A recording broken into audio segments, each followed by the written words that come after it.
30th anniversary of the Battle of Adwa, in which Ethiopia inflicted a crushing defeat on Italy's colonial army. While Adwa is central, it was preceded by crucial, often overshadowed victories at the Battle of Gundet 1875, Battle of Qura 1876, and Battle of Daguali, and Tadali, of course, which were basically essential in preparing Ethiopia for the final 1896 battle of Adwa. For the unknown reason, however, the battlefields and victories were neglected in Ethiopian history, historiography, and that of national, even on the national celebration. አድዋ ብቻ ምትል እንትን ነው የምትነሳው አብዛኛው ጊዜ ማለት ነው። አሁን ስለ ባትል ኦፍ የጉንደት የሚያነሳ ጉራ የሚነሳ የለም። አንዳንድ ጊዜ ዝም ብሎ ኦሪጂናሊ ካሁን በስተቀር ማለት ነው። Everybody knows that Adwa is honored as a definitive climatic battle that secured Ethiopia's sovereignty and inspired anti-colonial movements globally. Normally, Adwa was not, however, an isolated event, but rather the culmination of numerous prior victories, including those battles which I expressed earlier. Normally, hence, when commemorating Adwa, it should be said Ethiopia's struggle against foreign invasions continued through the decisive victory at Adwa in 1896 and later resistance at Maicho. Even 1936 ማለት ይቻላል later resistance ራሱ ማለት ነው የነበረው ማለት ነው። አሁን ዋናው ዓላማ ምንድነው? እዚህ ላይ ለማቅረብ የፈለኩት ዓላማ ምንድነው? One thing is to give recognition that Tigray was not merely a battlefield ብቻ እንዳልነበረች ትግራይ, but the strategic, logistical, and military cornerstone of the victory against the Egyptians and Italian colonial forces. Normally, not only the Italians, but also that of the Egyptians. The second objective of this session is just to help mainstream the history of Tigrayan leaders and peoples as part of a broader push to honor the regional contributions in the national victory possible, as much as possible. The third is to assert that the Battle of Adwa in 1896 was not a single isolated final victory, but rather the cumulative result of prior military and diplomatic efforts normally and logical engagement መሆናቸውን ለማሳየት ነው። እነዚህ ነው በሶስቱ ዙሪያ ነው የሚያጠነጥነው ስራዬ ማለት ነው። Okay, so let's see about some parts of the variety of commemoration types. በተለያዩ ጊዜ ምን አይነት ኮሜሞሬሽን ይደረጉ ነበር፣ መታሰቢያዎች እንዴት ይካሄዱ ነበር የሚለውን እናያለን። ከዛ ነው እንግዲህ የምናወጣው የአድዋንና የሌሎችን እንትኖች እያወጣን ስለምንሄድ ማለት ነው። አንዱ ምንድነው ናሽናል ኮሜሞሬሽንስ ኤንድ ሜሞሪስ። ባይ ዘ ወይ ይሄ ነገር በጣም ጥሩ ነው። እንደዚህ ናሽናል አይደንቲቲ በመፍጠር ረገድ በጣም ትልቅ አስተዋጽኦ አለው።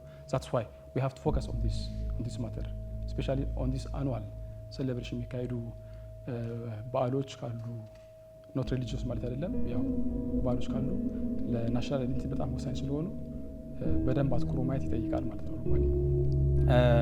National commemorations and memories of glorious past of a given nation have played a significant role in shaping national identity in many parts of the world.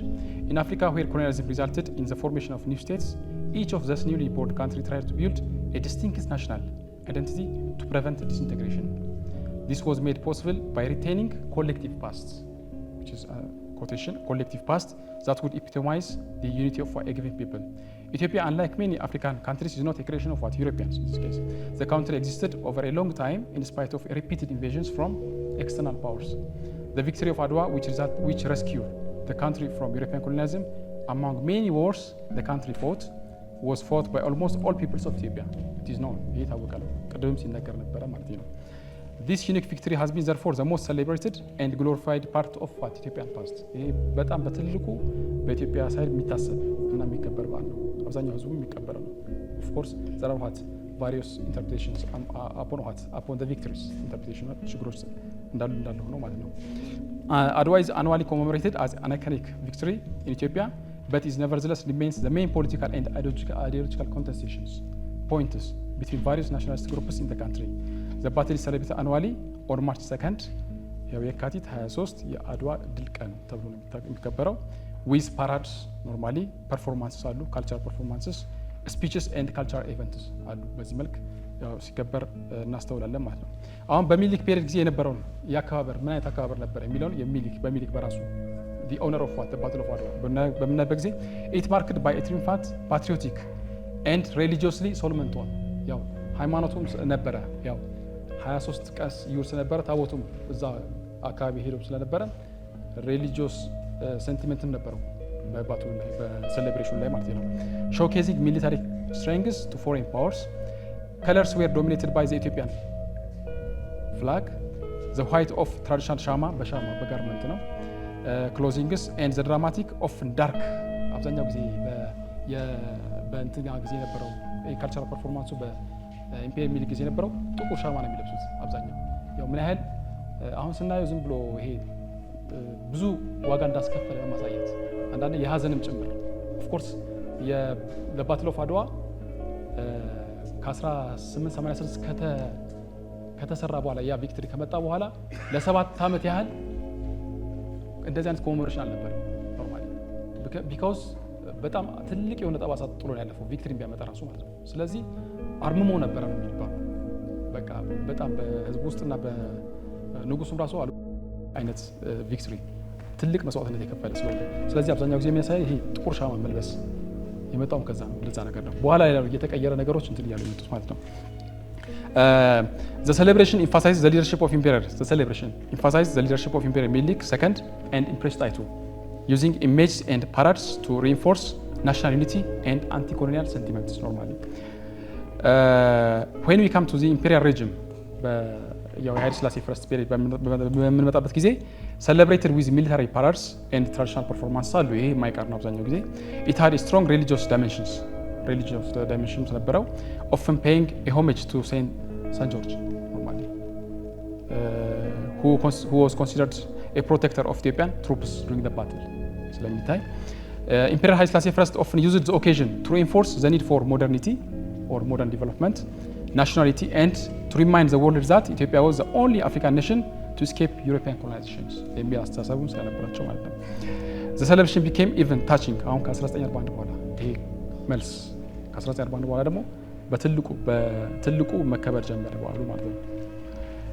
During this entire regime the celebration was not only about historical victory ብቻ አይደለም ግን but also about the continuity of what the Solomonic dynasty.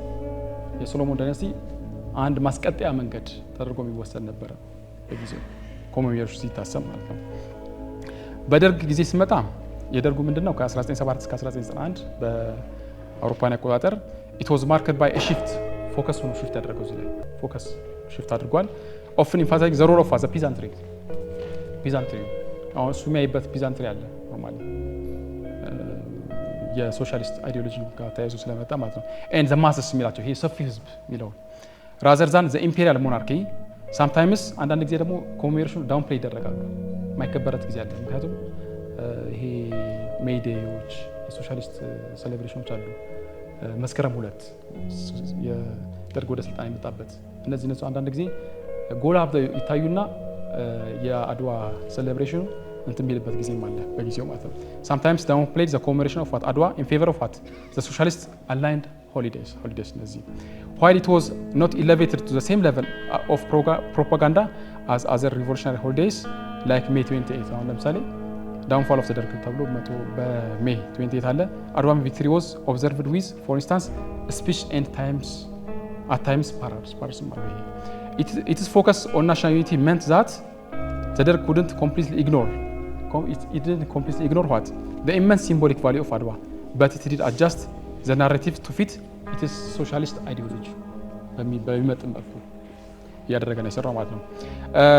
when we come to the key aspects of the Adwa celebration during the EPRDF regime በኢህአዴግ ጊዜ በነበረው በምናበት ጊዜ I think it is now becoming history እናስገባው እንትን እንችላለን አይደል ከ1991 እስከ 2018 ያለው ማለት ነው።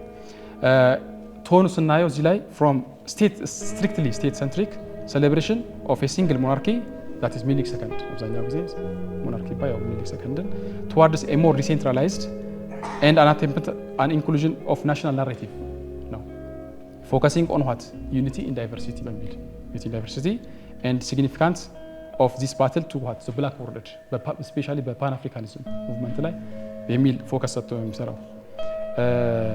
ሌላኛው ምንድነው ሴኩላራይዜሽን ሳብትል የሆነ ሴኩላራይዜሽን ነው። ያው የሮል ኦፍ ዋት ሳን ጆርጅ ያወጣዋል።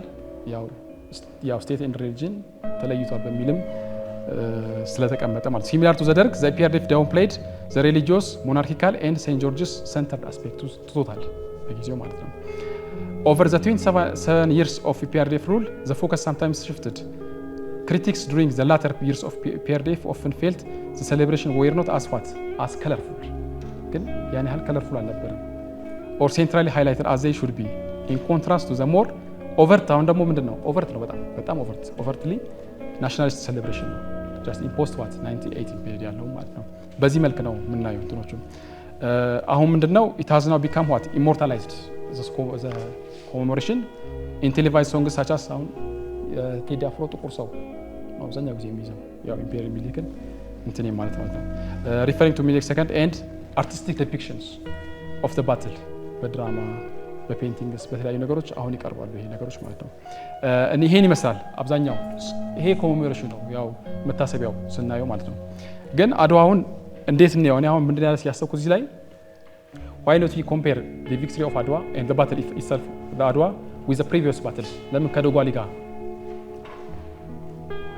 አናገናኘው ወይ ያያይዘው አድዋ of course ትልቅ ባል ነው ግን ለምን አናያይዘው ለምን ከጉንደት ጋር ወይ ለምን ከጉራ ለምን አናያይዘው በሚል ተነሳውና ሪኮንስትራክት ማድረግ I think it's possible እንደሚደረግ ማለት ነው።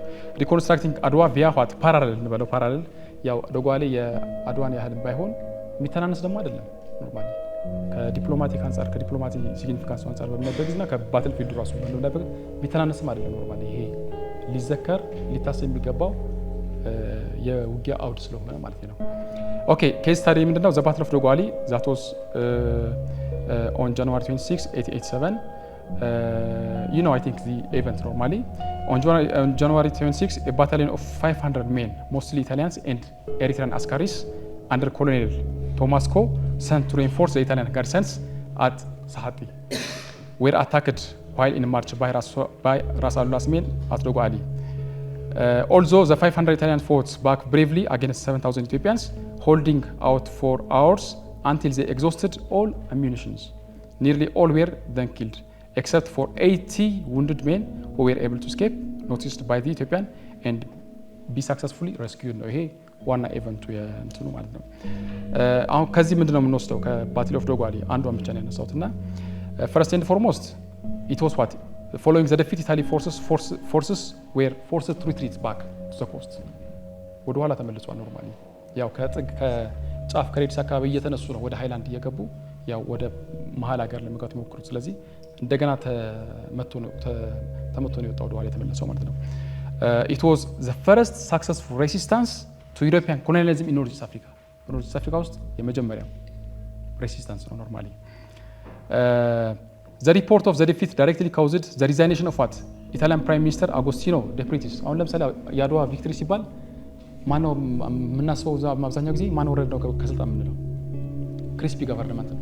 ግን ከሱ በፊት ሌላ አለ በዶጓሊ ቪክቶሪ ላይ ያው ክሪስፒ ገቨርንመንት የዚህ የአጎስቲኖ ደ ፕሬቲስ ተክቶ ነው የመጣው ወደ ካቢኔት ሲመጣ ማለት ኖርማሊ ምን ያህል ትልቅ ባትል እንደነበረ ለማሳየት ነው። ሊዲንግ ቱ ዘ ራይዝ ኦፍ ዋት ክሪስፒ ገቨርንመንት ማለት የ1896 ባትል የመራው በፕራይም ሚኒስትር ደረጃ ማለት ነው።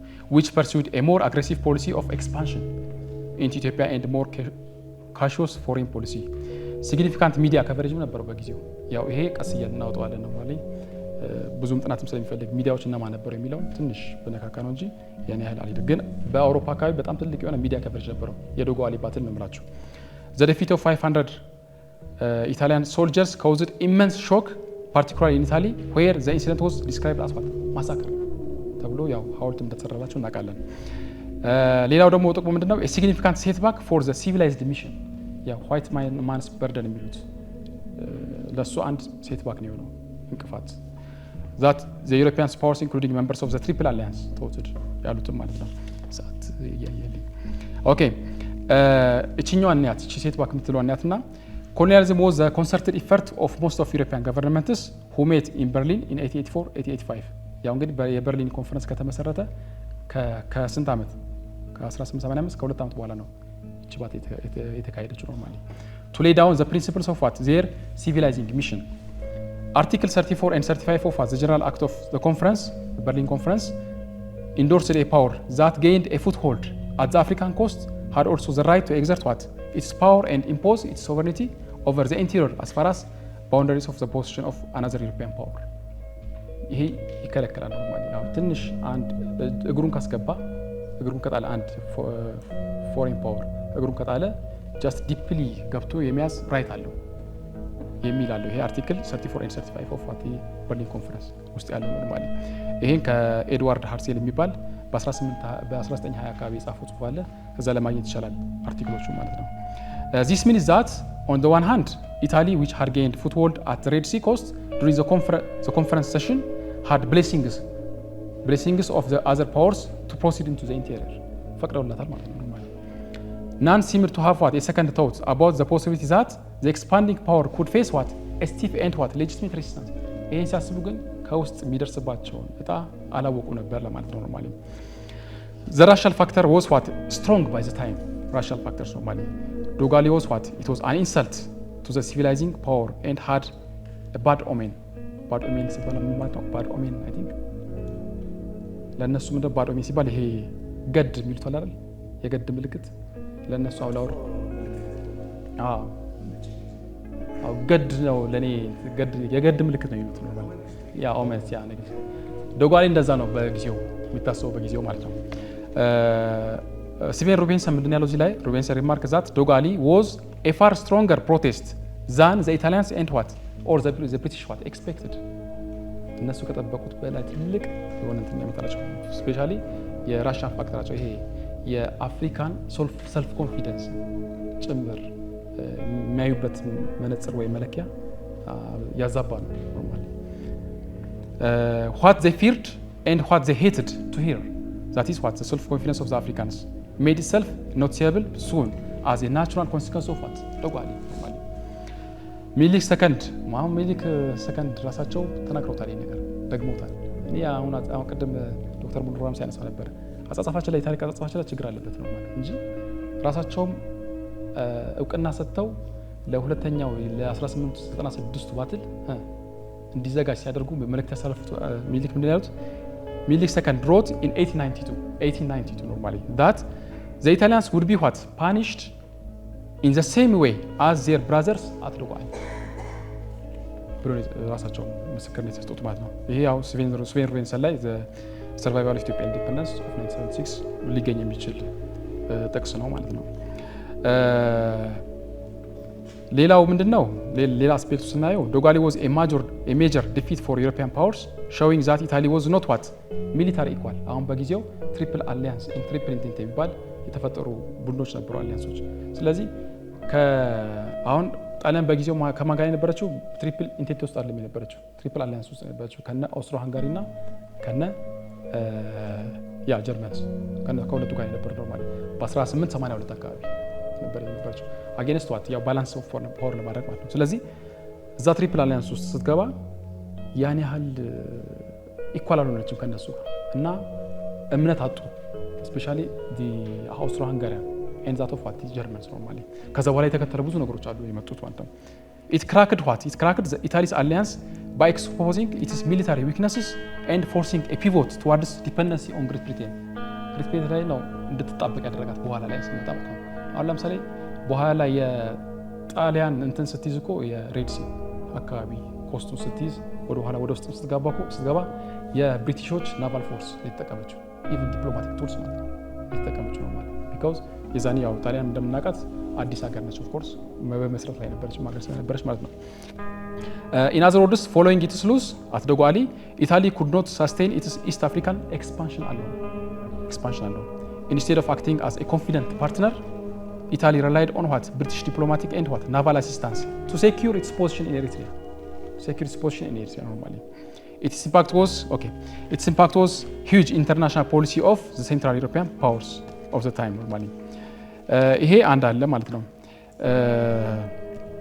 አንድ የብሪቲሽ ሌበር ራይተር በጊዜው የጻፈው ምንድነው ብሎ የጻፈው በዚህ ጊዜ when ሎርድ ናፒየር ማለት ሰር ሮበርት ናፒየር የብሪቲሽ ኤክስፔዲሽን በ1868 ሲያደርግ when Lord Napier sailed away the Gulf of Zula having won a peerage and a pension Abyssinia was what? Left to the Abyssinians.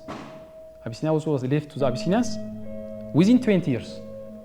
ከዛ ከ1868 እስከ 1887 ያለው እስከ ዶጓሊ ያለው within 20 years Abyssinia again entered into the orbit of what? European policy. የገባቸው እንደገና ተመለሰ ማለት ነው። The comeback was initiated by Dogali, a name which suddenly appeared in the papers published between Rome, Stockholm, between St. Petersburg and Russia. ይሄ አብዛኛው ጊዜ ከቨሬጅ የተሰጠው ሚዲያ የነበረበት ጊዜ ነው ማለት ነው። አይ ቲንክ እንትንም እየነገረኝ ስለሆነ ከዶክተር ሙሉ ትንሽ መበደር ይችላለሁ። ትንሽ ስለተውክልኛል። ያ እሺ ኦኬ ያ ይሄ ዋናው ነውና አሁን ምንድነው ዋና የምናስበው ነገር ምንድነው ነው? አሁን ሁለት ነገር አለን። አንድ from Tigrayan perspectives what is meant by what the commemoration of what the victory of Adwa ምንድነው ኖርማሊ ከኛ ፖይንት አሁን ካለነው ከዚህ እና the center ምንድነው የሚለው ማየት ስላለብን እዚህ ጋር ማለት ነው። አንድ ምንድነው the Dogali victory is what a symbol of what supreme African patriotism ተብሎ ነው የሚታሰበው from the Tigrayan perspective with immense significance what to Ethiopia. The media coverage of that moment of victory and the depiction of what Ras Alula Aba Nega, the indomitable hero who led his forces in defense of what his country Ethiopia normally. አሁን እነዚህ ሳናካትት የነዚህ እውቅና ሳንሰጥ የአድዋን ቪክቶሪ እንደ ቪክቶሪ ለማሰብ ይቸግረናል ነው። እንትናችን መሰባሰብ አለብን ነው። አሁን ታሪክ ሲባል አንድ ብቻ ባንነሳ እንትን ነው። For others the battle of Dogali is not what even the battle ማየት ይሉ but ምን ይሉታል አንዳንዶቹ ኢንሲደንት skirmish a breach ሚሉታል breach short minor and often what unplanned operations ይሄ ትክክለኛ በአርቲክል ሲጻፍ ምናየው ነው። ይሄ ጎርዶቹ ዝም ብለው አይደለም። አርቲክሎች ላይ የተለያዩ አርቲክሎች ላይ ምናያቸው ኢቭን ሰንተራሪ ላይ ምናያቸው ሰንተራሪ ላይ ምናያቸው ስለሆነ ማለት ነው።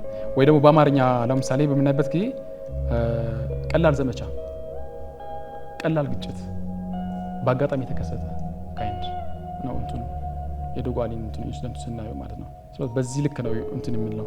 ስለዚህ አሁን ይሄ ለማመሳከር ያው የኢትዮጵያ ሃይ ስኩል ሂስትሪ ቴክስት ቡክ ማየት ያው ነው አዲሱ ራሱ የ2016 ኤዲሽን ማየት ኢንሲደንት ብሎ ነው የሚያስቀምጠው። አንድ ደግሞ አለ በ1978 አካባቢ በደርግ ጊዜ የተጻፈ ስለ ዶጓሊ የ100 ዓመት የዶጓሊ መታሰቢያ ተብሎ እዛ ላይም አርቲክሎች አሉ። ባህሩ ዘውዴ ትልቅ የሂስቶሪያንስ የጻፉት አለ። እሱ ላይም ሄዶ መመልከት ይቻላል። ባትል ኦፍ ዶጓሊ ሳይሆን ኢንሲደንት ስኪርሚሽ ክላሽስ ይሉታል ኖርማሊ። ስለዚህ ይሄ አንድ አለ። ይሄ አንድ አስተሳሰብ ማለት ነው። እሱ ብቻ አይደለም ባይ ዘ ወይ ሎካሊ ራሱ አይከበርም። ሎካሊ ችግር አለብን። ሎካሊ አሁን የራሴ ፐርሰናል ዊትነስ በማመጣበት ጊዜ በ132ኛው የአኒቨርሳሪ ኦፍ ዘ ቪክቶሪ ኦፍ ዶጓሊ 2019 አካባቢ ይመስለኛል ሲከበር ሪጂናል ሌቨል ማለት ነው ፓነል ዲስከሽን ነበር መቀሌ ውስጥ ኢንተርቪው ዊዝ ቫሪየስ ኢንዲቪጁዋልስ ሁ ኦፈርድ ሂስቶሪካል ኤክስፕላኔሽንስ and characteristically vast coverage by the Tigrayan based broadcast media ድምፁ ያኔ ራሱ የዘገበው ኖርማሊ ከብዙ ጊዜ በኋላ ማለት ነው።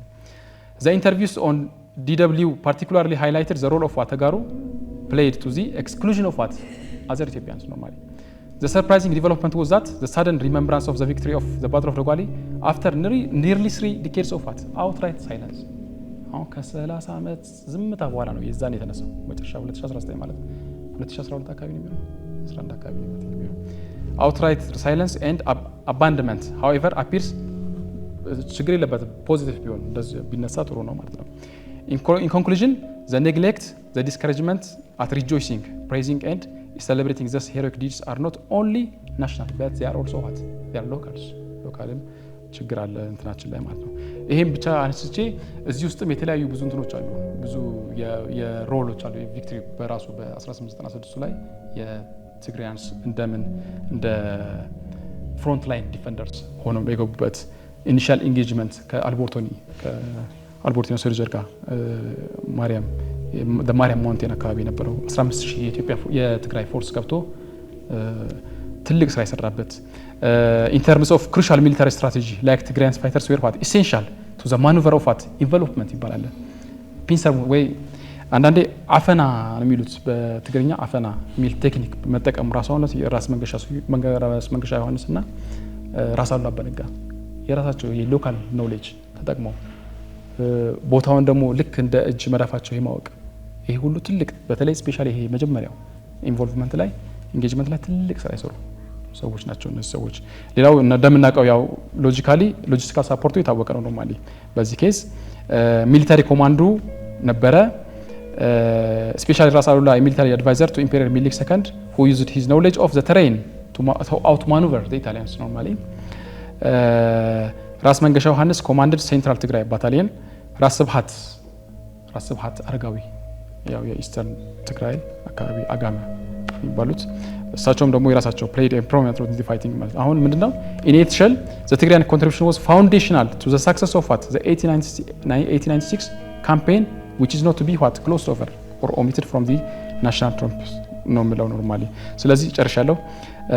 ሪኮሜንዴሽን ምንድነው እዚህ ላይ I think we need what inclusive history and commemorations inclusive ሁሉን ያካተተ ማለት ማድ አለ። ያቺ ማድ የሁላችንም የጋራ ማድ መሆን አለባት ነው። ዳስ ተሰርቶ እንግዲህ ሁሉ በልቶ ተደስቶ አመስግኖ እንዲወጣ ከተፈለገ ማለት ነው። እነዚህ ነገሮች መካተት አለባቸው ነው ዋናው ነገር። using the unity demonstrated at ጉንደት፣ ጉራ፣ ዶጎአሊ፣ መተማ even and Adwa and others to foster modern inclusive national cohesion rather than just focusing on one victory for special recognition and treatment ከማድረግ ማለት ነው። ሌላው ምንድነው moving from what blind myth making patriotism to critical patriotism መምጣት አለበት። ምን ሰራልኝ እስቲ ለምን አለካው በሚል መልኩ ምን አገኘን ምን አጣን። ባትል ኦፍ አድዋ በባትል ኦፍ አድዋ ብዙ አሉ እንደዚህ የምናስባቸው አመት ግን ማገናዘብ ያለብን ነገሮች ምን እንደሆነ ማለት ነው። the 1896 Adwa victory requires acknowledging is a landmark anti-colonial triumph while critically analyzing its internal complexities, local context and recognitions normally the other is what አንድነት or unity over what focus ጥሩ ነው unity አንድነት መኖሩ። the emphasis on unities as a national post-colonial symbol has been what frequently used to obscure the specific localized contribution of what the Tigrayans. Thank you very much.